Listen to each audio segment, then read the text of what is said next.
Escritura matriz, testimonio, escritura pública y actas notariales.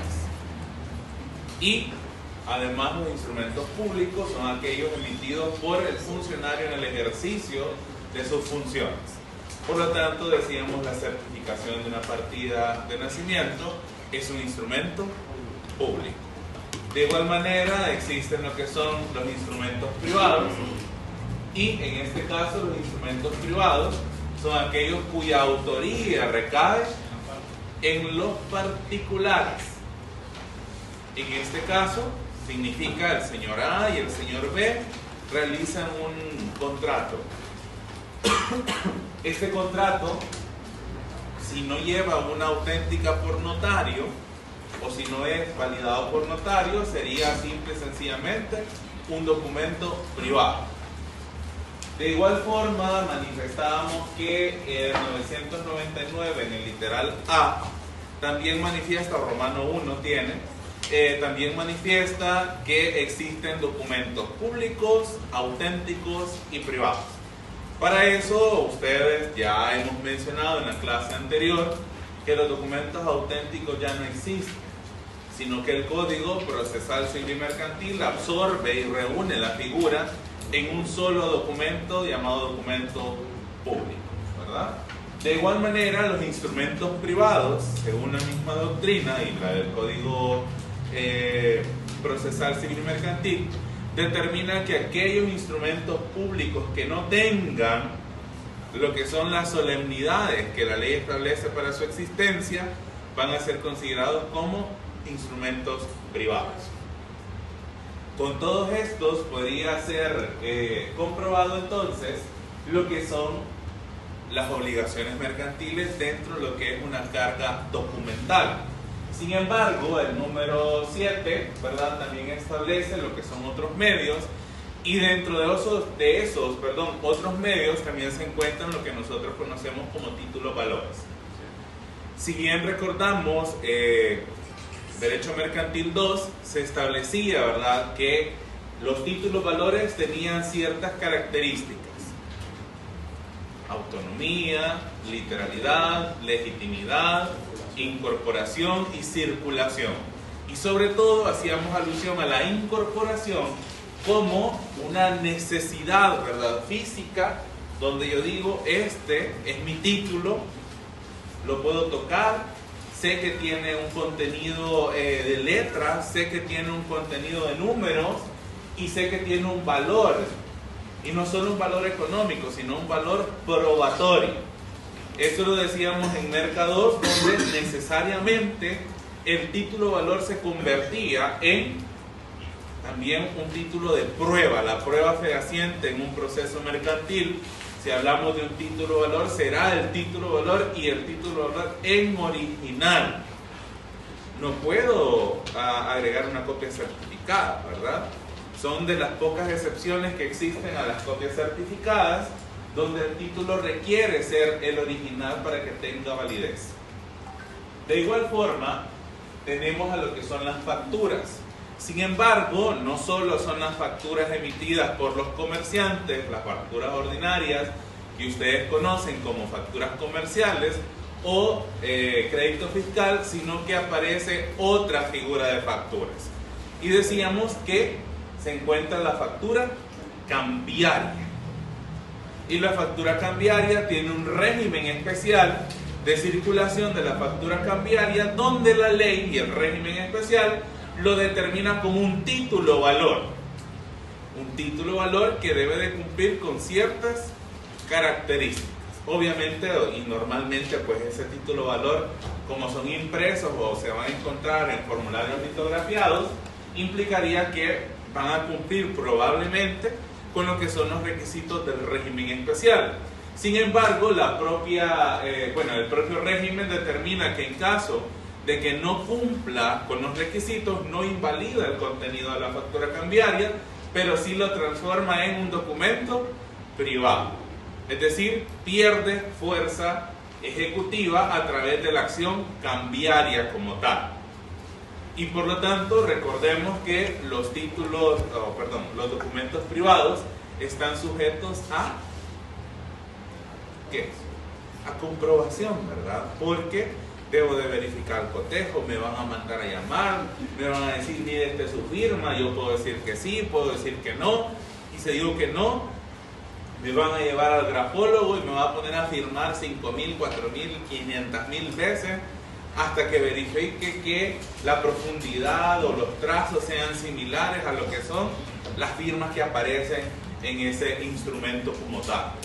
Por lo tanto, además de las facturas comerciales, pero no la factura comercial que viene en el legajo que me dan allá en el Mercury, ¿verdad? Esa factura comercial no tiene un valor comercial realmente. Eso es solo un nombre para que viene el talonario, sino que son las verdaderas, ¿verdad? ¿Por qué? Porque, por ejemplo, si yo compré un X dispositivo electrónico, ahora las reformas a la Ley de Protección al Consumidor, a partir del 21-22, ya se establece que la factura ya no es necesaria, ¿verdad? Como respaldo. Pero usted puede presentar siempre la factura. Eso no es ningún inconveniente, dice la ley. Pero ya el proveedor ya no le va a exigir que debe de llevar la factura. Y más que se le daban en ticket de esos que se imprimen con calor, ¿verdad? Ya a los 6 meses ya estaba payulo, ya no se miraba. Y usted no le había tomado previamente de foto, o usted no le había sacado una fotocopia. Entonces no tenía, ¿verdad?, comprobante.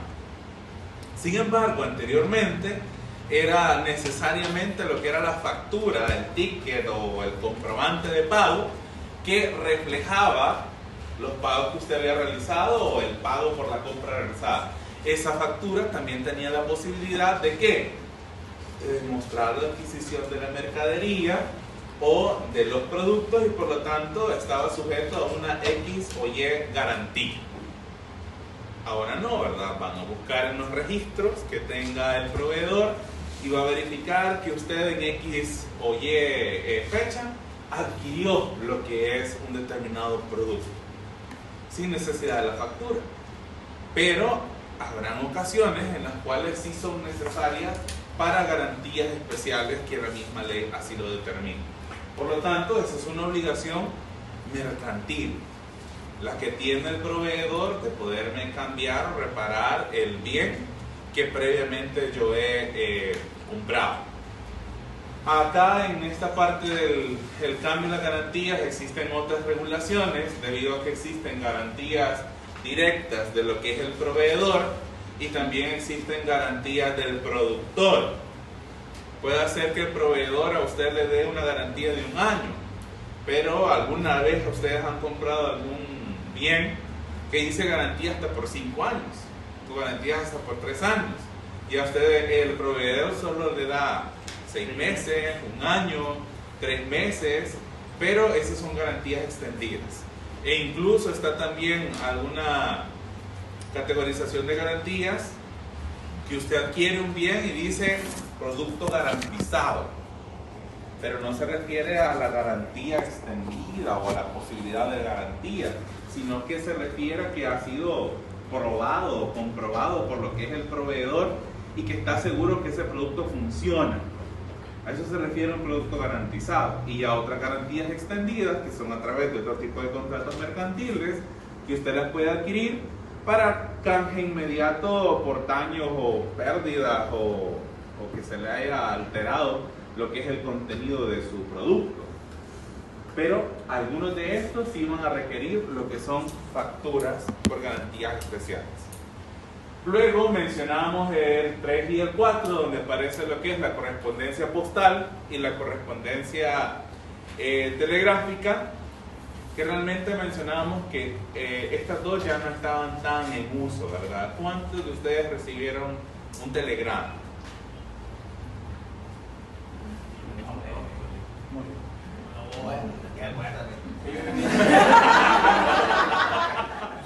Ya lo quemó, ¿verdad? En el campo, ahí no había ese medio. Ah, bueno.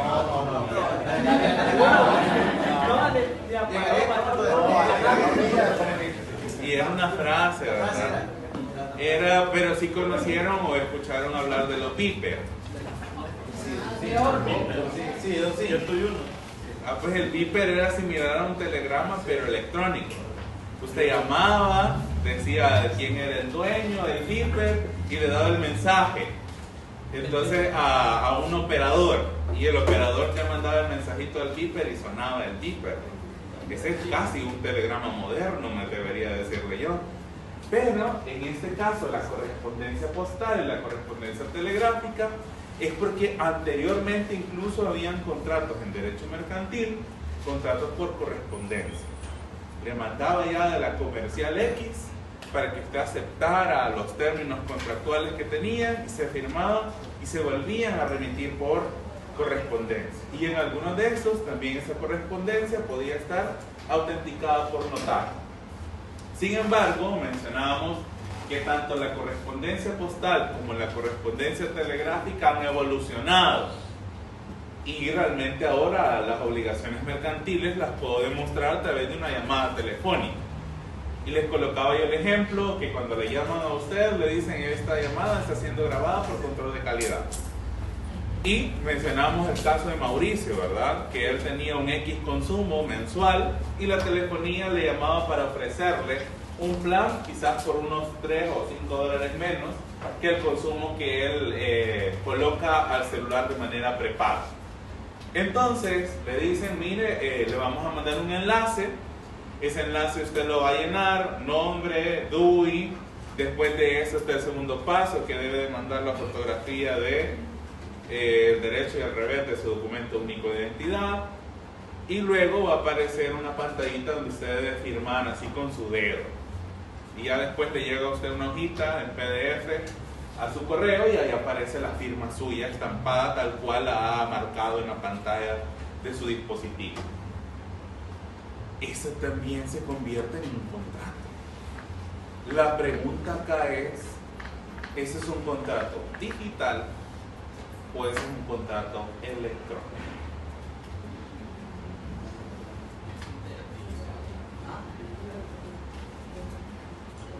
Para mí que es electrónico.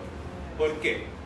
Porque está basado a través de un sistema de internet y bajo esa misma lo han escaneado y lo han hecho, digamos, real. Yo en una oportunidad me hicieron eso para poderme ver datos y cuestiones así, me pidieron que filmara. Sí.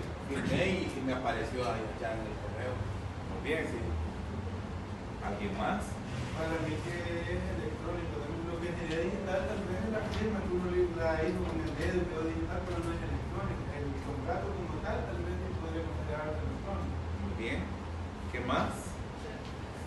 ¿Quiénes han leído la ley de firma electrónica? Aunque sea por curiosidad, una vez que no podía dormir, a ver qué tiene esta ley, tal vez me da sueño.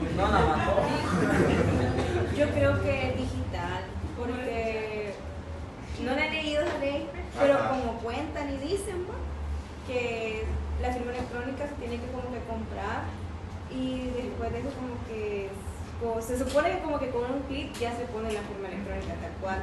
Entonces eso es lo que lo hace electrónico, ¿verdad?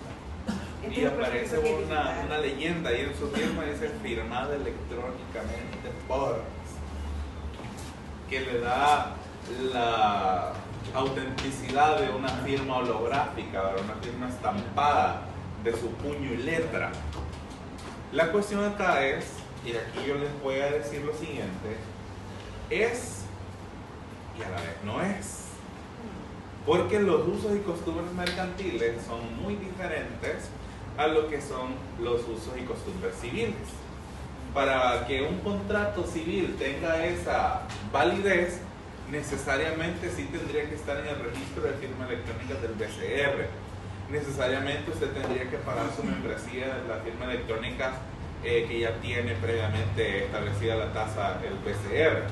Y le tendrían que mandar el documento y usted bajar el documento, insertarlo a su firma electrónica o tener la posibilidad de un hipervínculo que lo lleve a su firma electrónica para que recaiga en ese documento. El documento de esa manera reemplaza completamente a lo que es el documento físico. Bueno, ¿y quiénes de nosotros ya hemos contratado por teléfono? Y levanten la mano sin pena. Y los demás nunca. Vale. Ahora, me mandan me mandan a mí eso y yo firmo ahí. La pregunta es, ¿me envían esos documentos físicos? No, ¿verdad? Entonces hay una digitalización, esa es una digitalización del contrato, porque no alcanzaría la fuerza electrónica que debería de tener como una firma electrónica como tal. Sin embargo, el uso y costumbre mercantil lo vuelve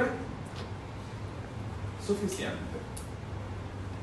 ¿Por qué? Porque está sujeto a comprobación, y recordemos los medios de prueba que establece el Código Procesal Civil y Mercantil. Ya leímos por allá, ¿verdad?, que decía que también existen lo que son los medios electrónicos magnetofónicos, reproducción del sonido y imagen y no sé qué, ¿verdad?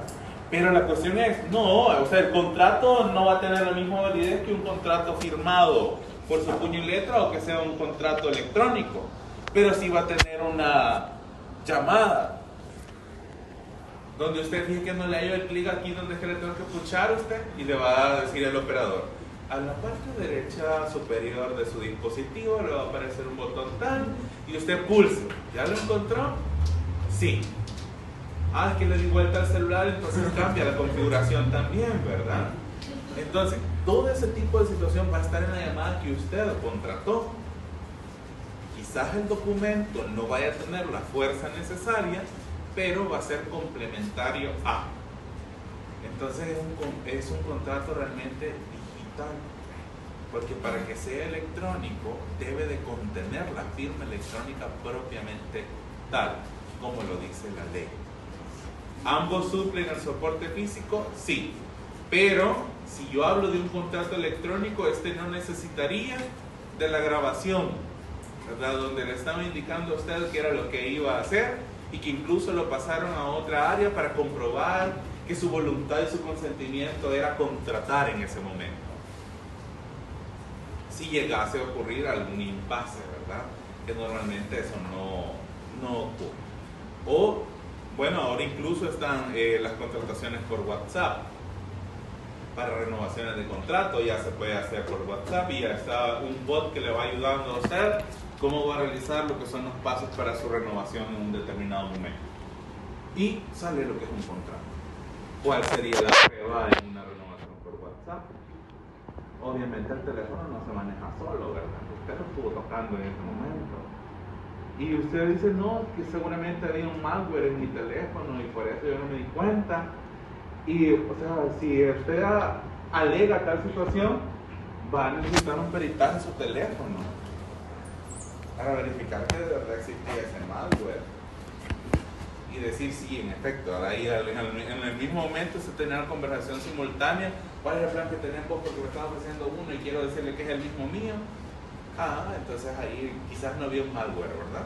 Son situaciones que debemos de evaluar con respecto a ese tipo de contrataciones. Y esas eran las primeras 4 que estudiamos la clase pasada. Luego tenemos lo que son los registros contables.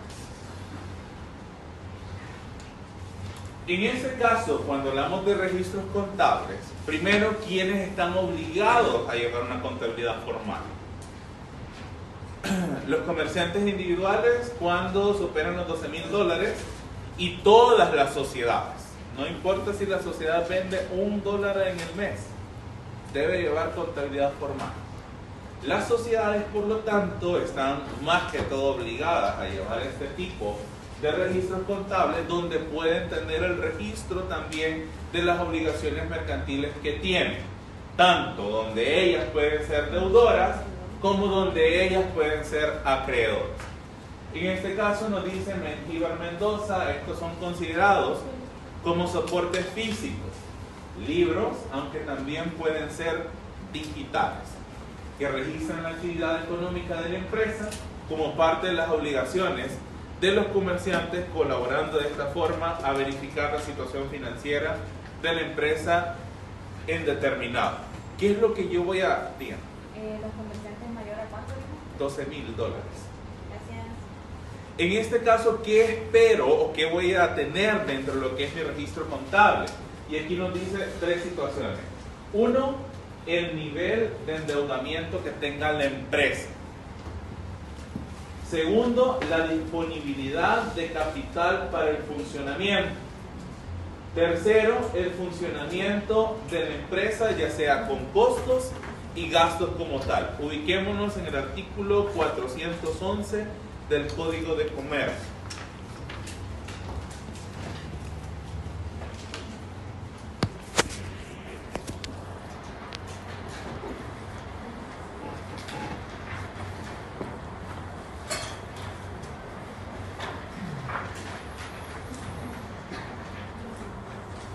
Sonia, ¿me ayuda, por favor? Artículo 411. Son obligaciones del comerciante individual y social matricular su empresa mercantil y registrar sus respectivos locales, agencias o sucursales. Llevar la contabilidad y la correspondencia en la forma prescrita por este código. Depositar anualmente en el registro de comercio el balance general de su empresa, los estados de resultados y de cambio en el patrimonio correspondiente al mismo ejercicio del balance general, acompañados del dictamen del auditor y sus respectivos anexos, y cumplir con los demás requisitos de publicidad mercantil que la ley establece. Realizar su actividad dentro de los límites de la libre competencia establecidos en la ley, los usos mercantiles y las buenas costumbres, obteniéndose de toda competencia desleal. Muy bien, gracias. En este caso tenemos de las principales obligaciones que tiene el comerciante. La pregunta es, ¿la cumplen? Las sociedades sí, ¿verdad? Porque ¿qué sucede si una sociedad no se termina de constituir y solo muere, por decirlo así, en la escritura de constitución?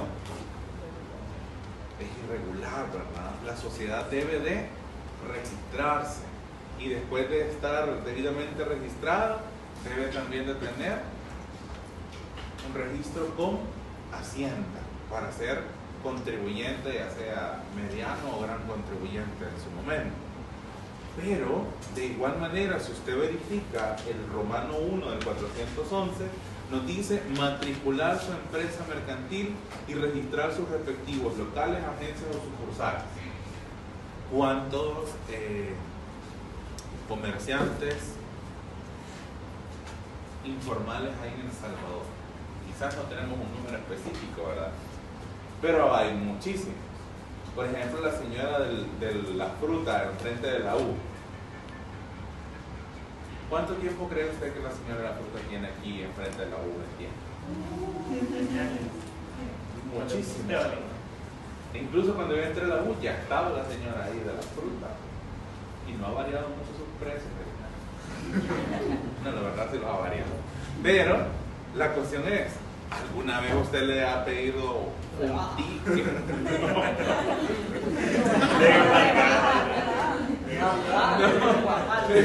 Un ticket. ¿O le ha dado un comprobante? Por eso. No, ¿verdad? Y no creo que se lo pida a usted. A menos de que alguna vez le pongan ya el deducible de consumible, ¿verdad? Para las rentas, tal vez ahí. Pero la cuestión es, ¿cuántos comerciantes creen ustedes, y eso todavía está en fase de investigación, cuántos comerciantes creen ustedes que se regularizaron a través de una sociedad de acciones simplificadas?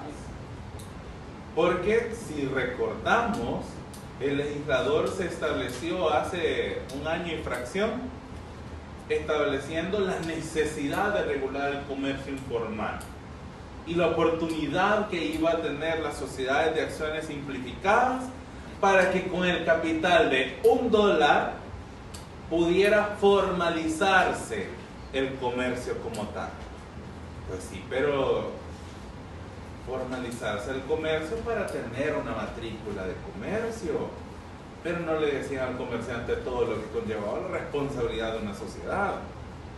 No es que con el capital de $1 usted hace y deshace y hace todo lo que quiera, ¿verdad? O sea, como está planteado, por supuesto que sí, ¿verdad? Pero ¿cuántos creen ustedes que se han regularizado? porque entonces la señora de la fruta me estuviera facturando legalmente. Fíjese que en la actualidad son cuadrillas de personal que anda del Ministerio de Hacienda en los distritos haciendo lo que usted dice. En una oportunidad llegaron a un señor que compra carritos viejitos, los medios los pinta y los prepara y los vende, ¿vale? Pero ahí lo llegaron a coaccionar, a obligarlo, y que ellos mismos lo iban a inscribir y todo. Bueno, nos llamó, fuimos a ver nosotros la investigación, ¿vale? Y en realidad, viendo lo que usted nos dice, que debe de haber un monto mayor a $12,000 para poder registrar, y lo segundo es que cuando uno hablemos de la parte de ser contribuyente a través del crédito fiscal o consumidor final, yo entiendo que eso voluntariamente uno lo hace. Ahora, con estas nuevas, digamos, que son las SAP, que son de las simplificadas, que no se requiere más que $1, yo siempre considero que es un tanto como voluntario. O que tan cierto es que van a ir, así como andan los del BMT, los gestores de tránsito, que cuando los paran quisieran buscarle al final una condición que no ande para infraccionarlo. Asimismo siento yo que anda el Ministerio de Hacienda, a tal grado que la gente está bastante temerosa. Bien, solo le voy a hacer una observación de convención. Están obligados a llevar contabilidad formal. La contabilidad es, si supera los $12,000, ya debe tener un contador. Si no supera los $12,000, él mismo puede llevar su propia contabilidad. Solo eso. Ahora, con lo que menciona, la idea de regularizar lo que es el comercio informal obviamente lleva un fin, ¿verdad? Y es la recaudación de impuestos.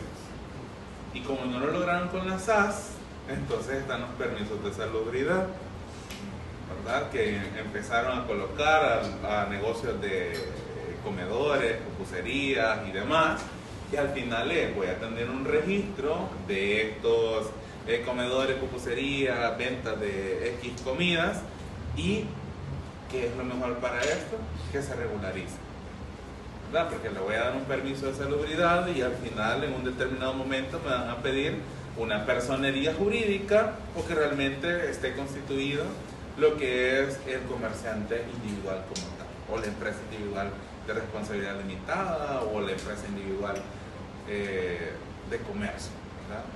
En un determinado momento eso es lo que va a pasar con todo lo que es el comercio informal de El Salvador. Eso no puede ser quizás en 6 meses, como un año, ¿verdad? Tal vez se puede tardar sus 5, 6, 7 años como tal, pero sí tiene ese fin. Ahora, no lo pueden obligar, pero sí lo pueden persuadir. Sí, es que ¿verdad? me interesa mucho la respuesta suya, porque fíjese que fuera de acá, de esta formación académica, hay tantas cosas que la gente está muy asustada, porque cuando le dijeron, mire, lo vamos a obligar, es más, ya lo vamos a registrar, y yo entiendo que para registrarse, por ejemplo, con el IVA, uno va al Ministerio de Economía, es más, le piden hasta un proyecto para que uno lo llene, un balance elaborado por un especialista en la, no es solo así, yo vengo a inscribir, y ahí ya lo estaban inscribiendo. Entonces se atendió el caso y varios casos que se atendieron, pero yo me quedé, pues sí, como uno también como adivinando, pero ya con su respuesta que da, ya tiene más claridad, porque yo entiendo que obligarse, también así como usted lo dice, no se puede, pues. Porque hay negocios que están en la misma casa, la persona está como un negocio de subsistencia, que arreglo este carrito, lo logro vender, sigo comprando para la comida y así va. Diferente a algo que ya está como, pienso yo, alquilado, su local, con toda su infraestructura. Pero fíjense que en muchos lugares, se lo digo con mucha objetividad, andan haciendo gente del Ministerio de Hacienda. Y es que incluso, bueno, el registro de las SAS es en línea.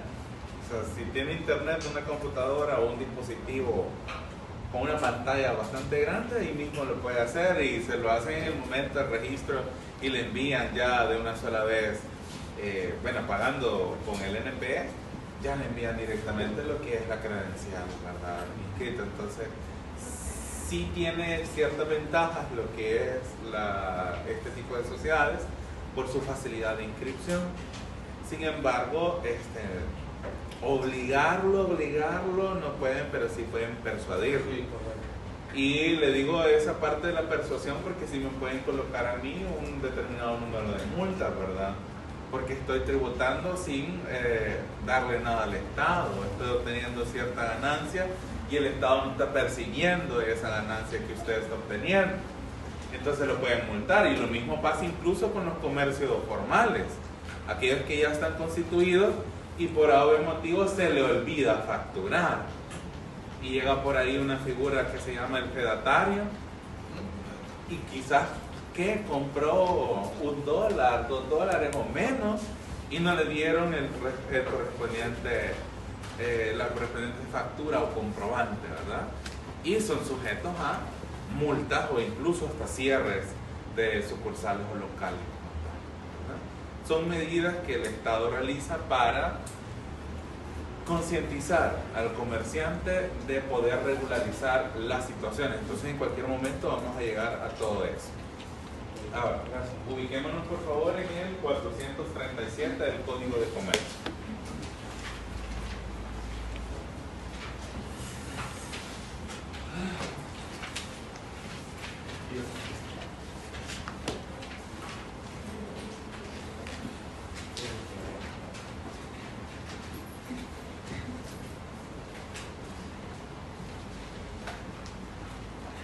¿Me ayuda por favor? Artículo 437. Los comerciantes individuales con activo inferior a los $12,000 de los Estados Unidos de América llevarán la contabilidad por sí mismos o por personas de su nombramiento. Si el comerciante no la llevare por sí mismo, se presumirá otorgado el nombramiento por quien la lleve, salvo prueba en contrario. Sin embargo, los comerciantes individuales cuyo activo en giro sea igual o superior a $12,000. Y contabilidad, en caso de no tributar los $12,000, usted lo llevará, pero se supone y la ley presume, ¿verdad?, que si no la lleva usted, incluso no tributando los $12,000, entonces se supone que la va a tener alguien más como tal. ¿Y quién la va a llevar? Contadores, o incluso mencionan lo que son los bachilleres. ¿Quiénes de ustedes son técnicos vocacionales? Opción, secretariado, contador, y sacaron el sellito de contador. Yo no sabía que no se podía leer. Yo soy general. Hoy ya no, ¿verdad? Porque ya están un poco oxidados, ya tienen demasiado derecho en la cabeza, ya se me olvidó la parte contable. No. Pero sí, ¿verdad? Sí, sí podía. Ahora, también está el artículo 139 del Código de Trabajo. ¿Alguien anda por ahí el Código de Trabajo de casualidad? 139, perdón, Código Tributario. Con el líquido, hasta lo quemó ya de Nunca lo compré, diré yo. Digital la teoría líquida. Perdón, por la computadora. Bien, si no aquí ya lo vamos a ver.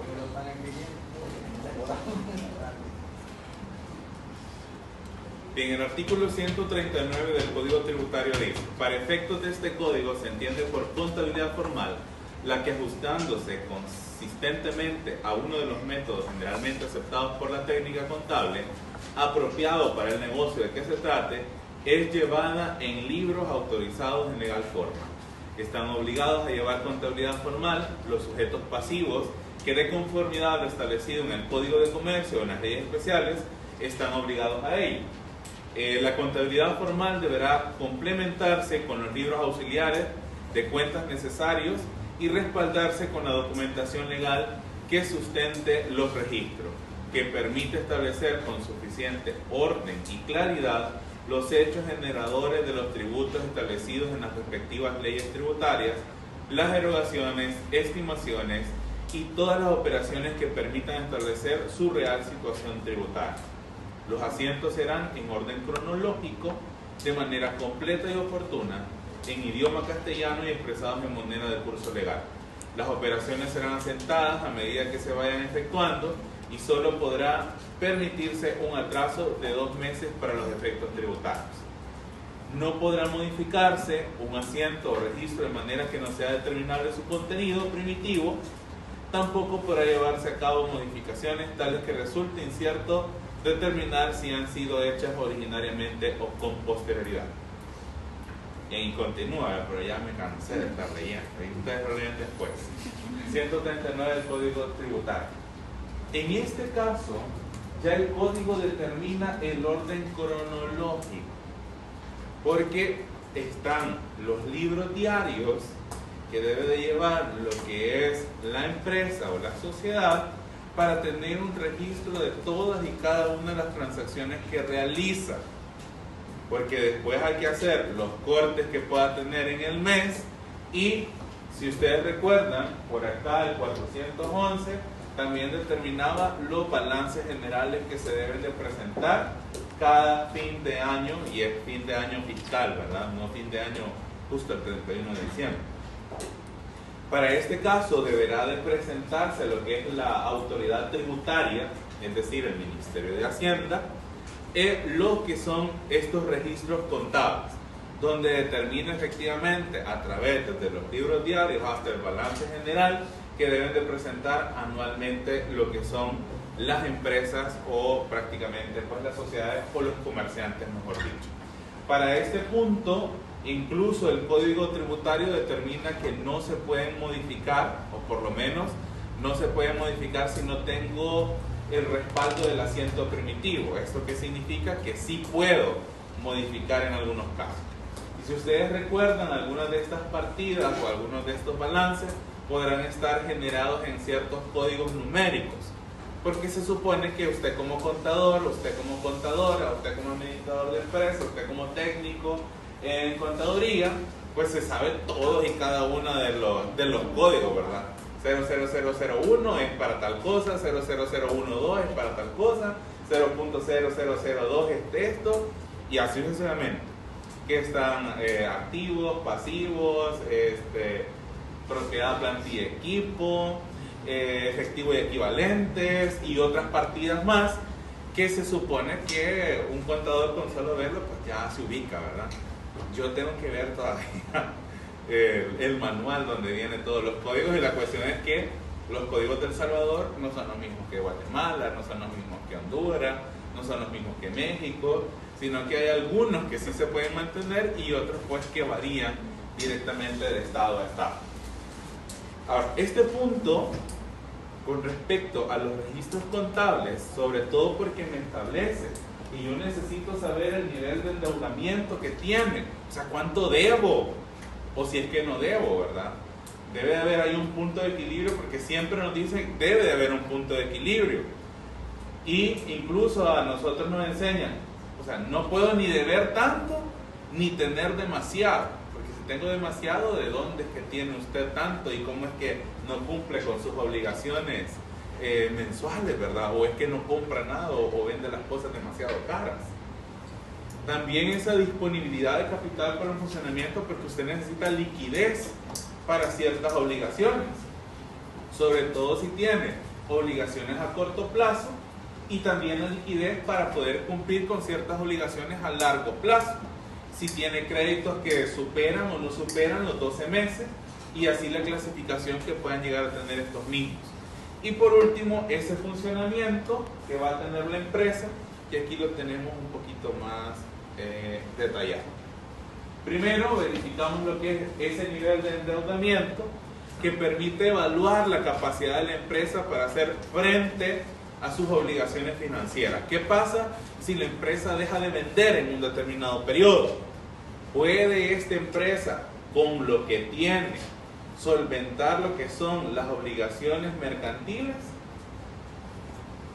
¿O esta empresa, debido al nivel de endeudamiento que tiene, deberá mejor declararse en quiebra, y lo que llevaría a un posterior concurso de acreedores?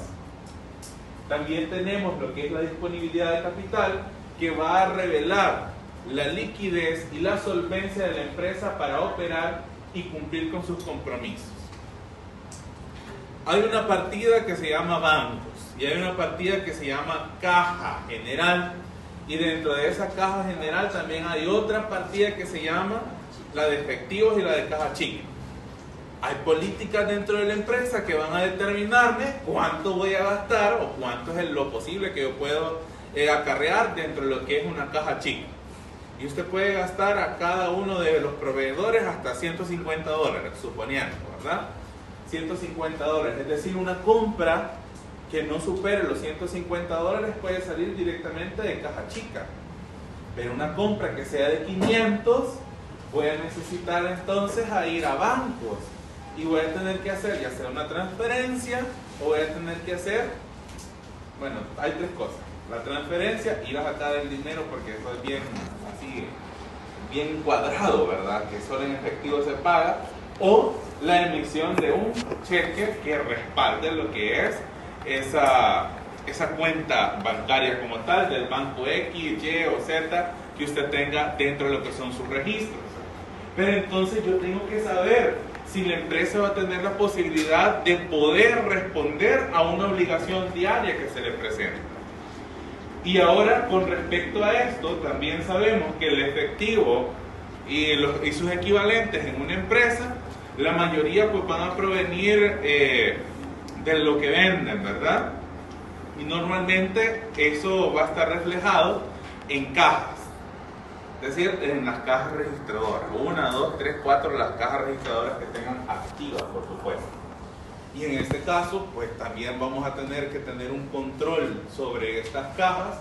¿Por qué? Porque ahí está el arqueo de caja. Es cuando así a media mañana me llegan a ver cuánto tiene usted, cuánto le dimos y cuánto tiene ahorita. Está el porte de caja y no me acuerdo cuál es la otra, pero son 3 que se verifican para revisar sobre todo esa disponibilidad que tiene lo que es en ese momento el movimiento de efectivo. Incluso, ¿verdad? Las transacciones que son realizadas por tarjeta de crédito o tarjeta de débito, o aquellas que son realizadas por certificados de regalo que implican lo que son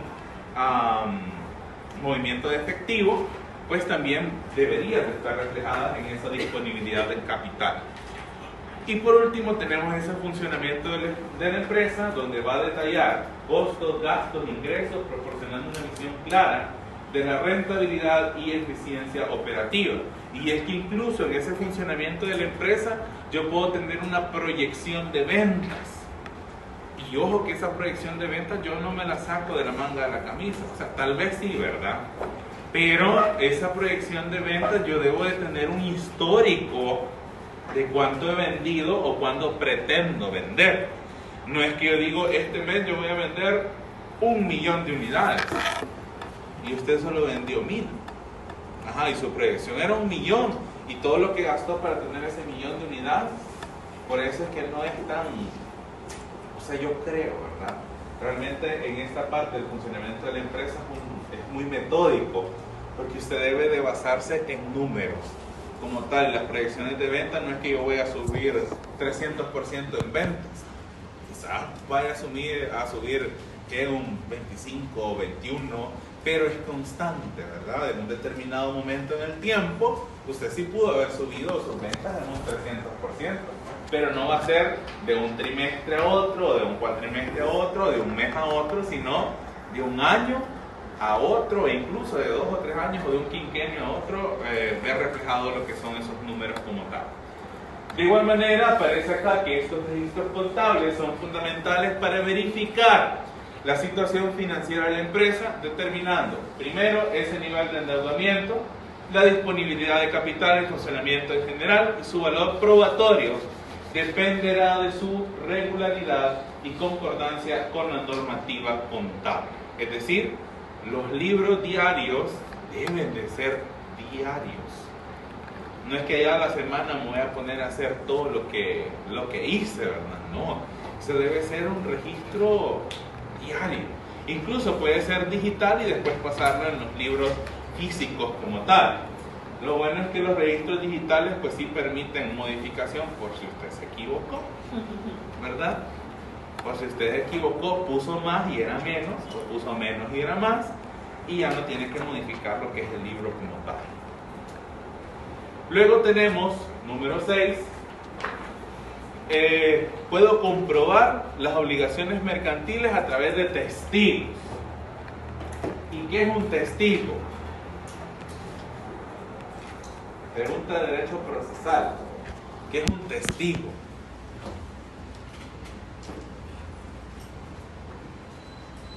Podría decirse que es una persona que se sitúa en el lugar de los hechos. Muy bien. ¿Y qué más?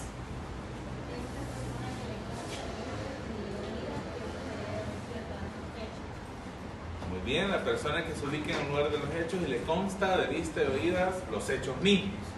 Es decir, la persona que se encontraba en el lugar y percibió a través de sus sentidos los hechos. Porque puede ser que alguien sea sordo, pero sí vio los hechos.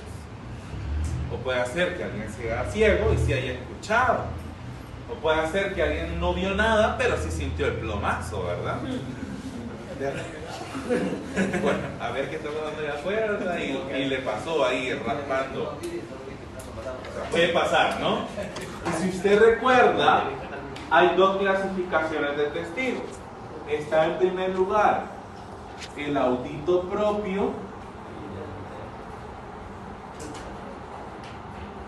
y está también el audito alieno.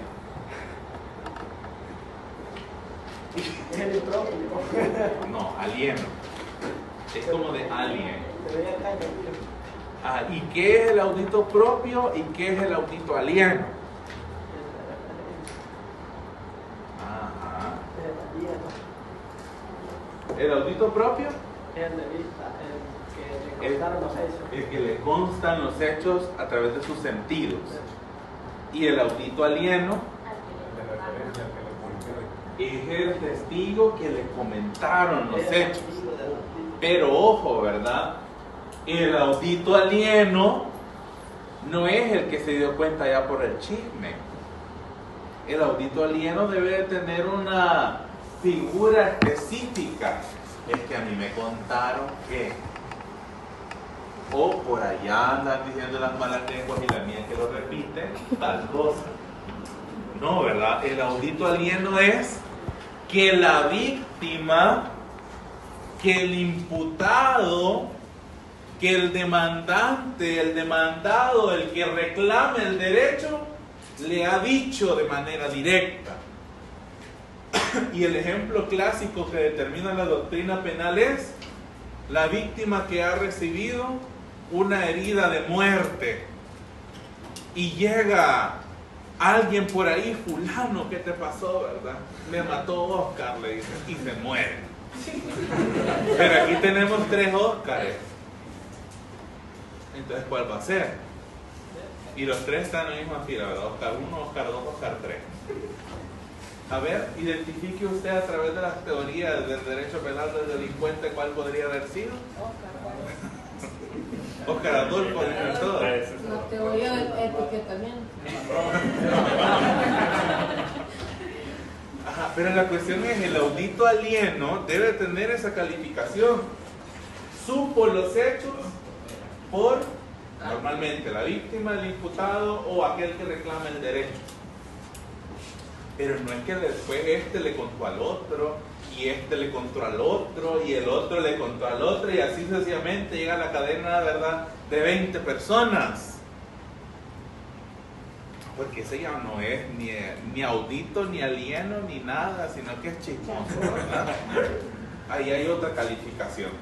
Ahí nos debemos de verificar eso. Ahora, la cuestión es, para el derecho mercantil, como es regulado por el derecho procesal civil y mercantil, la prueba de referencia no es admitida. Y en caso de excepcional, el Código Procesal Civil y Mercantil es claro, ¿verdad? No existe prueba de referencia para el derecho mercantil. Entonces implica que este no lo vamos a tomar en cuenta, pero sabemos de su existencia. Sino que solo debe de ser el audito propio. Pero mi testigo debe de cumplir con ciertas características. Mi testigo debe tener capacidad, mi testigo debe de tener credibilidad, mi testigo tuvo que haber estado en contacto directo con los hechos y mi testigo en algunos casos puede tener conocimiento especializado y ahí le ponemos una pleca y es porque mi testigo ya no es testigo, es perito, ¿verdad? La cuestión acá es con referencia a la capacidad. ¿Qué dice el Código Procesal Civil y Mercantil respecto a ello?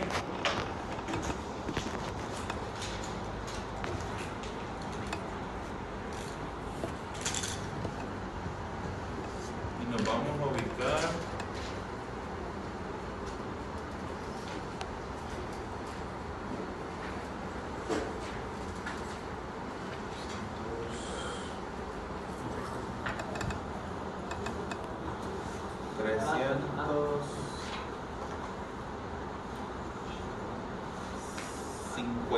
.354. 354. El objeto de la prueba del interrogatorio del testigo. Las partes podrán proponer como medio de prueba que presten declaración en el proceso las personas que, sin ser parte, pudieran tener conocimiento de los hechos controvertidos que son objeto de la prueba. Y luego dice el 355, capacidad del testigo. Podrá ser testigo cualquier persona, salvo los que estén permanentemente privados de razón, es decir, el enajenado mental así declarado. Porque ya hemos dicho una y mil veces que ustedes le pueden reparar las tejas, pero mientras no existe una sentencia que diga que usted es loco o loca, usted es cuerdo, ¿verdad? O sea, mientras no existe una sentencia que lo declare incapaz, usted es una persona capaz. Y todo el mundo sabe que es el loquito del centro, ¿verdad? Y que cuando se enluna o algo, ¿verdad? Capaz. Pero si no hay una sentencia, por eso el código dice permanentemente privados de razón o del sentido, dice indispensable para tener conocimiento de los hechos que son objeto de la prueba. Y luego continúa el inciso segundo. Los menores de 12 años podrán prestar declaración como testigos si poseen el suficiente discernimiento para conocer y declarar sobre los hechos controvertidos del proceso. ¿Qué implica eso? Que la ley determina que los mayores de 12 años son hábiles para testificar, ¿verdad? Y los menores de 12 años, la ley dice que única y exclusivamente podrán testificar si se demuestra que tienen el suficiente discernimiento. ¿Quién va a determinar ese suficiente discernimiento? El psicólogo, ¿verdad? Junto con el trabajador social. Y van a verificar que el niño o la niña, hace alusión, ¿verdad? Menores de 12 años, el niño o la niña realmente tiene el suficiente discernimiento y que pueda o que dar fe, ¿verdad? O establecer o tener conocimiento de lo que son los hechos controvertidos en el proceso. De lo contrario, una declaración de un niño o una niña no podría tomarse en consideración. Tampoco se puede poner a mi sobrino de 3 años, ¿verdad? No, o sea, también hay un rango entre la infancia y la niñez, o la primera infancia, la infancia y la niñez, donde yo dudaría, incluso hasta de un peritaje que mediante un niño de 3 años podría tener, ¿verdad? La suficiente lucidez o discernimiento para poder establecer, salvo que sea un genio, ¿verdad? O una genio, para que pueda, ¿verdad? Pero ahí hay casos excepcionales. Entonces, la capacidad es la aptitud legal para testificar. ¿Cuándo tengo la aptitud legal para testificar? Cuando sea mayor de 12 años, ¿verdad? Según el Código Procesal Civil y Mercantil. Obviamente, ¿verdad? En estos casos también podría tener alguna situación de pedir la necesidad de que se evalúe la capacidad psicológica de la persona como tal. Luego tengo la credibilidad del testigo. Ubiquémonos por favor en el artículo 356 del Código Procesal Civil y Mercantil. ¿Alguien me ayuda con la lectura, por favor?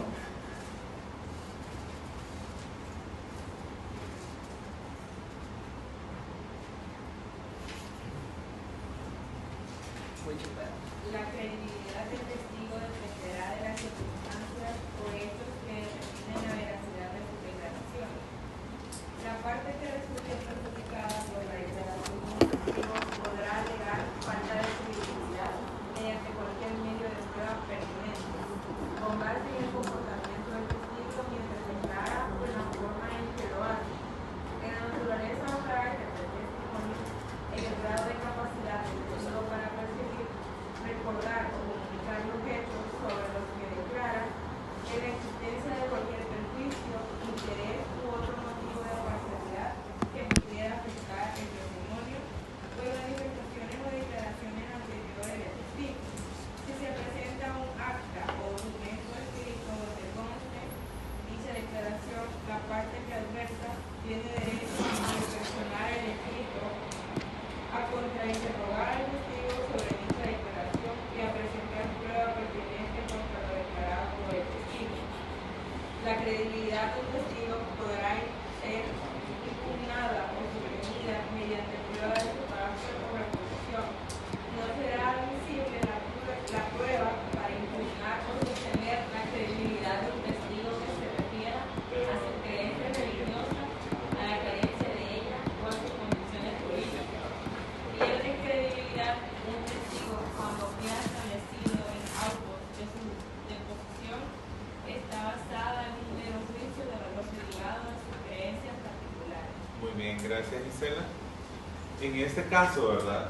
Después de haberse ahí secado la compañera la garganta de estar leyendo el gran artículo, ¿qué podemos decir de esa credibilidad? Incluso menciona el código que no puedo someter, ¿verdad?, la credibilidad de un testigo solo por decir, es que este fulano es de X religión, ¿verdad? Es satánico. Entonces, obviamente todo lo que dije son obras del diablo. No, ¿verdad? No voy a basarme en ese juicio de valor como tal.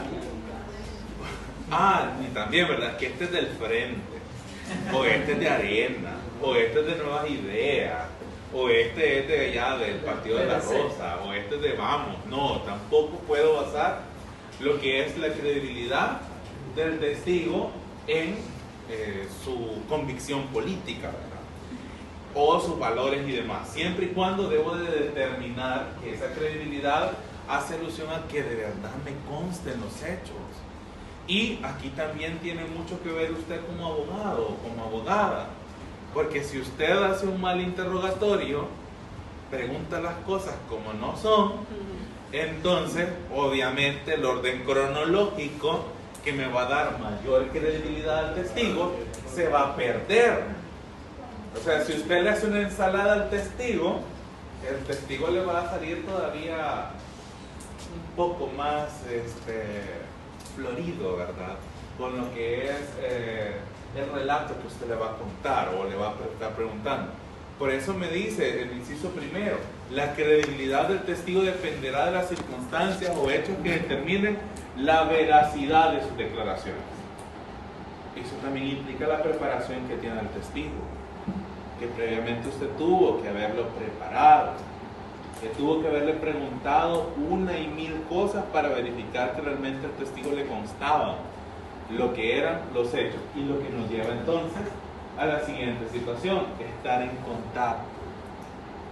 Artículo 357 del Código Procesal Civil Mercantil. El testigo siempre deberá dar razón de su dicho, con explicación de las formas y circunstancias por las que obtuvo conocimiento sobre los hechos. No hará fe la declaración de un testigo que no tenga conocimiento personal sobre los hechos objeto de la prueba o cuando los hubiera conocido por declaración de un tercero. Ahí directamente ya el Código Procesal Civil Mercantil y todas las normas sustantivas que se basan en los criterios procesales del mismo descartan lo que es la prueba de referencia, es decir, me contaron, ¿verdad? Me contaron, no vale, me contó, no vale, me enteré, no vale. Es porque yo estuve ahí, es porque yo escuché, es porque yo vi, es porque me consta, o es porque recibí también mi madrazo por andar de metido. O sea, me consta todavía o con una vivencia personal, ¿verdad? ¿Y cómo le constan los hechos? Pues le va a decir que me tiraron una pedrada por andar de metido ahí, por eso ahí finalizó. Por ahí, ¿verdad?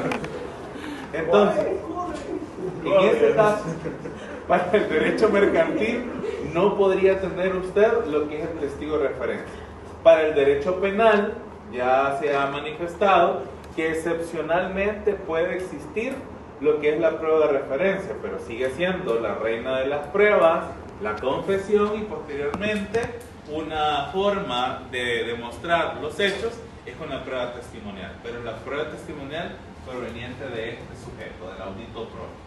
El audito alieno sí es aceptado en derecho penal, pero es de manera directa a quien el imputado o a quien la víctima le dijo, ¿verdad?, cómo sucedieron lo que eran los hechos. Y le va a decir, a mí me consta porque fulano o fulana me lo dijo, ¿verdad?, antes de su muerte o antes de hacer tal cosa.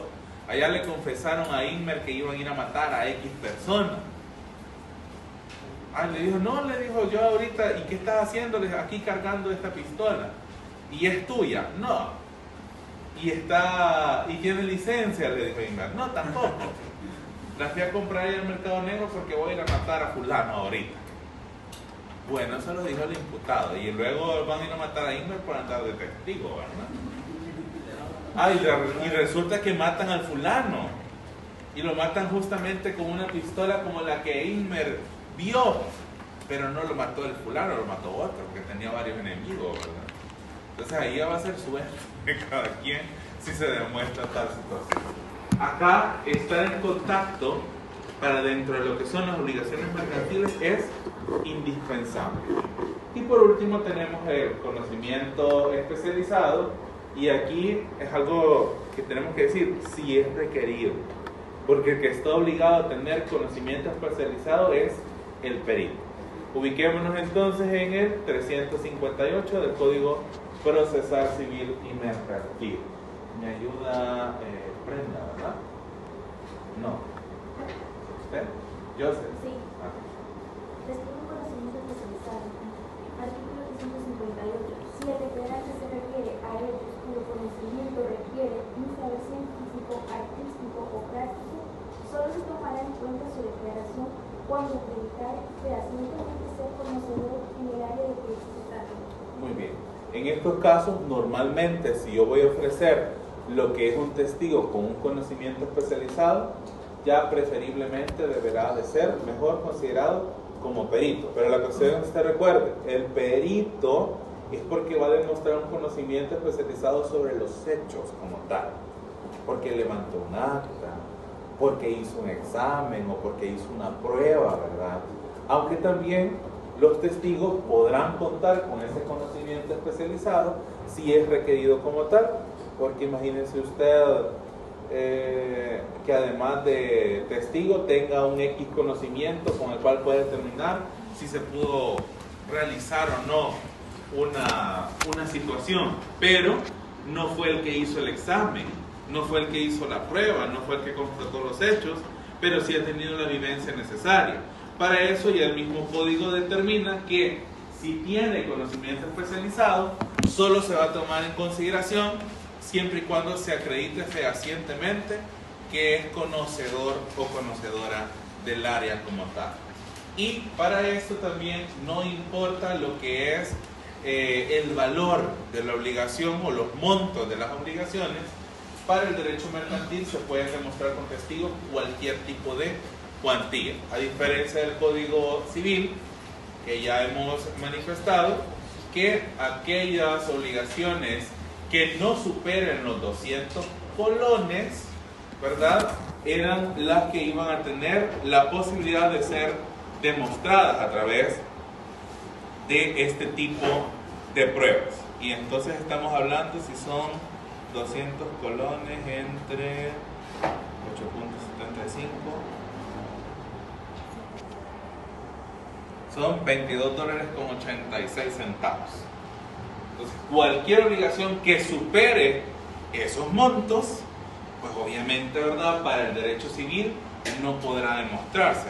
Pero usted recuerde desde dónde viene el Código Civil, ¿verdad? Casi 200 años va a cumplir. Entonces está implicado que obviamente 200 colones era un billetal cuando se hizo el código. Si no, pues cuando yo recuerdo que iba a primer grado, o sea, los churros valían como 5 centavos o 10 centavos, pero de colón, no de dólar, ¿verdad? Y ahora por un churro pequeñito puede valer una cora, que significativamente es casi 10 veces el valor de lo que yo compraba, o sea, cuando yo estaba allá en primer grado, o sea, ayer, ¿verdad? En estos puntos nos damos cuenta que las obligaciones civiles no se muestran o no se van a demostrar de la misma forma que las obligaciones mercantiles con respecto a cuantía, pero sí siguen las mismas reglas, sobre todo cuando se van a demostrar a través de testigos.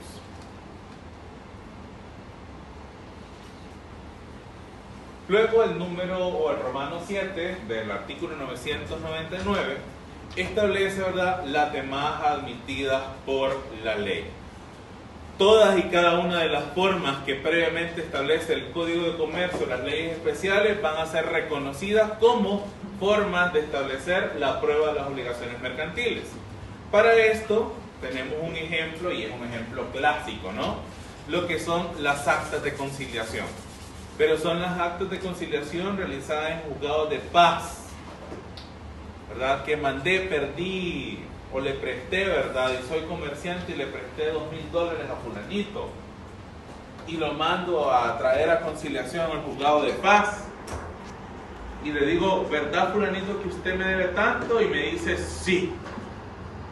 Hay un reconocimiento de deuda. Y si el reconocimiento de deuda, el acta de conciliación, ¿es un título ejecutivo o es un título de ejecución?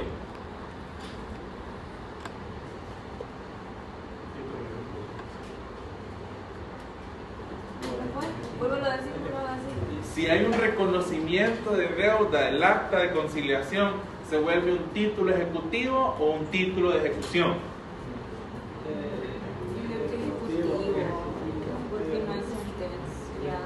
No, pero es que la conciliación también se puede tomar como sentencia. Pues es ejecutivo entonces. Es ejecutivo entonces. Pero hay un reconocimiento de deuda. Reconocimiento de deuda. Entonces, Ejecutivo. es un título ejecutivo, ¿verdad? Y si yo quiero iniciar un proceso ejecutivo, voy a tener que presentar la certificación del acta de conciliación, que ya también hay el número 8 del 457 del Código Procesal Civil Mercantil, determina la posibilidad de mostrarlo a través de esos medios de prueba. Acá nos dice que el acta emitida por un juez de paz en materia civil o mercantil tiene fuerza ejecutiva cuando reconoce una deuda, constituyendo un título ejecutivo para su cobro. De igual manera, hay una flexibilidad probatoria para este tipo de situaciones, y aquí aparece lo que mencionábamos, la llamada de teléfono donde yo contraté, ¿verdad? O hace mucho tiempo cuando aparecían las ofertas de TV Offer, los infomerciales, que de hecho todavía siguen, ¿verdad? Lo que pasa es que ya no sale TV Offer, pero salen otras cosas. Ahí también había una carga obligacional. Y eran obligaciones mercantiles porque se estaba tratando con comerciantes. Y si para una de las partes es acto de comercio, lo será para todas. Entonces, las ventas realizadas por esos infomerciales entraban aquí en una flexibilidad probatoria, donde esa llamada realizaba una carga obligacional. Incluso las compras por internet que mencionaban al inicio. Si yo compro en Temu, si yo compro en AliExpress, si yo compro en Amazon, en eBay, o si yo compro en Shein, también, ¿verdad? La cuestión aquí es, no solo abarca lo que es el derecho mercantil, trasciende la esfera del derecho mercantil y pasa a comercio internacional regulado por el derecho internacional privado. Y ese es otro cuento, ¿verdad? Que si llegan a privado, pues lo van a estudiar.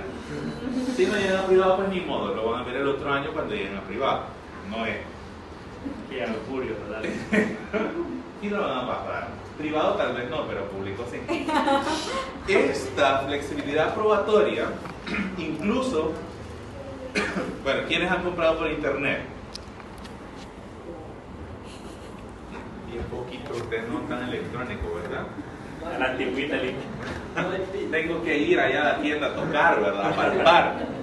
Ahora, la cuestión es, el proveedor también me establece a mí un tiempo de garantía. Si usted no recibe, me dice, el artículo en tanto tiempo, o le devolvemos su dinero, o se lo volvemos a mandar. Y hay esa flexibilidad probatoria para ello. ¿Cómo lo comprueba usted? Porque dentro de los registros, en ese caso del proveedor, ahí tiene la transacción que usted hizo, con su tarjeta de débito, con su tarjeta de crédito, o con un intermediario. Se utiliza PayPal o otros agentes de terceros, lo llaman ellos. Después de que pones que están conectados los diputados, ahí le pones. Entonces, seguido, se lo pones. Después seguido, si usted va, pregúntese a la parte. Va a recibir este escrito. Este escrito es un escrito de agrupamiento que está presentando esta licenciada para que este imputado se acumule a esta EDA. Este imputado, bueno, el número de referencia que le va a poner es este: T1CO113US252. Entonces lo va a recibir acá, mira, así como este. Aquí le va a cambiar esto, se lo voy a copiar aparte. No me gusta hablar, que es diferente. Entonces ahí otro post. Exactamente. Entonces, acto seguido, ajá. El chiquito fue. Le pregunta a las partes si tienen incidentes que preguntar.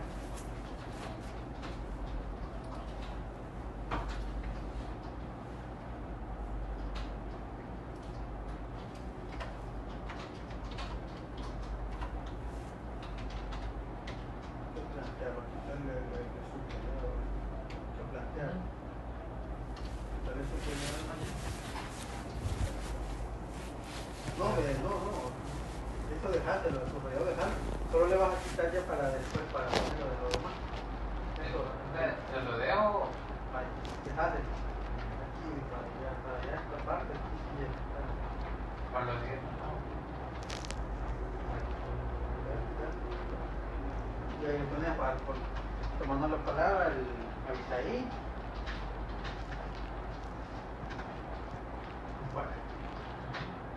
En este le vamos a cambiar Que manifiesta lo siguiente, aquí poner lo que dijo. el número de referencia.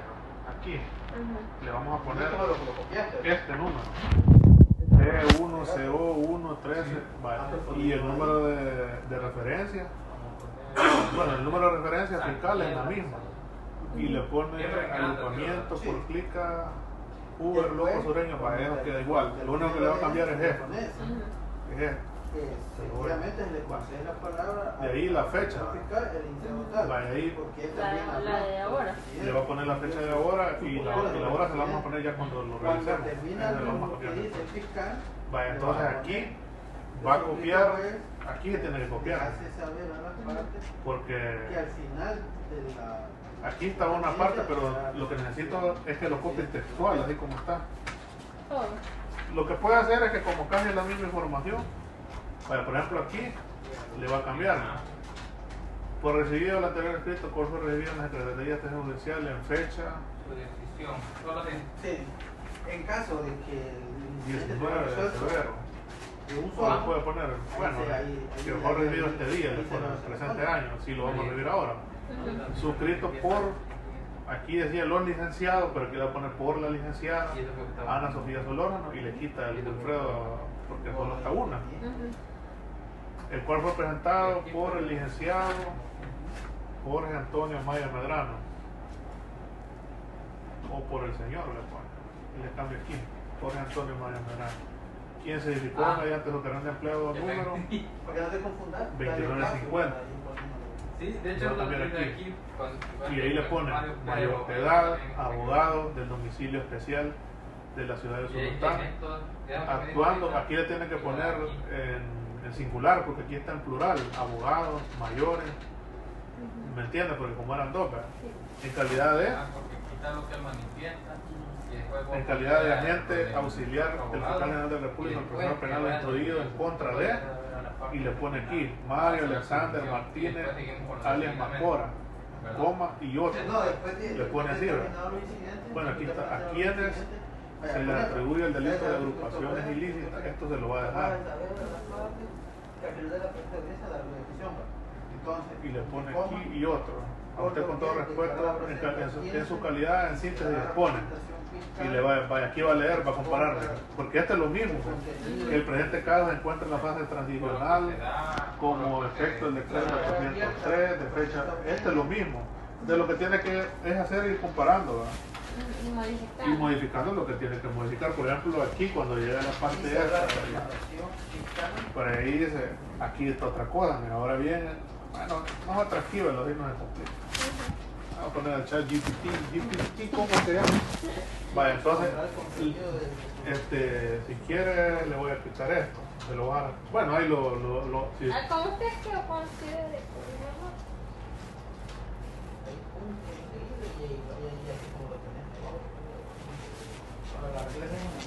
Se lo voy a